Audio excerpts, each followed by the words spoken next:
At the end of the day, every business owner on the web is a dog, and we all know what dogs do to stake out their identity, don't we? They run around the yard, and they piss in corners. I'm going to introduce you to an expert at pissing in corners. Andrew, that has got to be the worst introduction I have ever made of you in my life. Andrew Davis.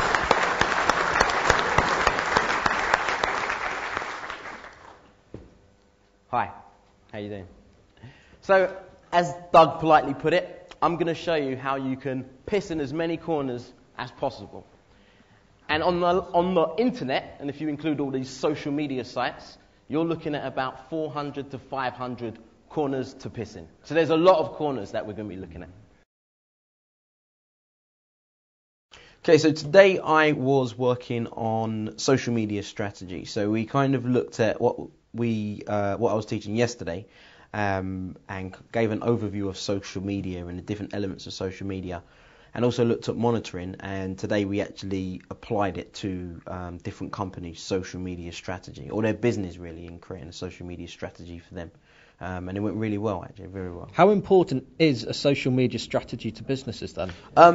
To be honest, I think it's very important, because most people look at social media and they just think the networks. They just think Facebook and Twitter. And when they do jump on sites like Twitter, they think, okay, I'm on it. Now what do I do? I've told people I've had for breakfast, or I've just said I've jumped out of the shower. Now what do I talk about? So really, it kind of gave people a focus to say, this is where your conversations are happening. Here's how to start conversations. Here's how to find influential people that if you can start conversations with, they can help come into your network and help when you want to push content. They were the ones that will help send it to their hundreds of thousands of followers and really help push their content. So Andrew, how did you make the journey to become such an expert in the field? Social media. So basically, I was working on online since 2001. I worked for a company called Chat Moderators, and I used to moderate chat rooms for Sony PlayStation, Liverpool Football Club, Friends Reunited, and Pop Idol, just the first series that launched Simon Cowell's career. And then I worked as a producer for BBC Radio 1 Extra, so digital radio station. So I worked very closely with music and the digital aspect as well, so a lot of online stuff. So I was there for about 4.5 years, and during that time, in 2006, I was just in San Francisco doing a radio show, and I was approached by a little tiny company at the time called MySpace, and they said, look, we want to set up in the UK, and we want you to be part of the team to help launch it. So I was part of the team that helped launch MySpace in the UK back in 2006, and this was before Facebook was available to students, before when 90% of YouTube's traffic was on MySpace, and a tweet was just something you heard from the birds. So it was quite a while ago, even though it's 4 years. 4 years today, actually, I started. But in the social media terms, it's quite a long time.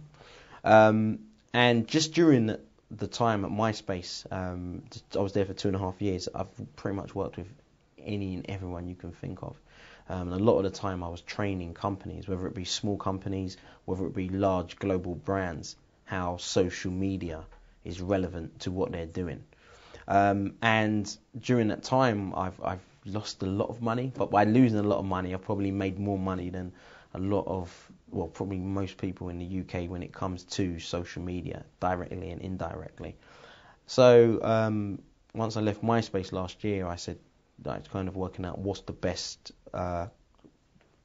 place I should go career-wise. I don't really want to work for another large organisation, so I decided to set up my own business and just helping small companies and brands in social media, really, and that's what I've been doing ever since. From the perspective of social media then, what's the one piece of advice you'd give someone starting a business today? There's a number of different things. Really, social media is more than Facebook, because that is, again, just the amount of people I've trained, that is what people seem to think. And it's really a case of saying you can use social media for a number of different things, and probably monitoring, I would say.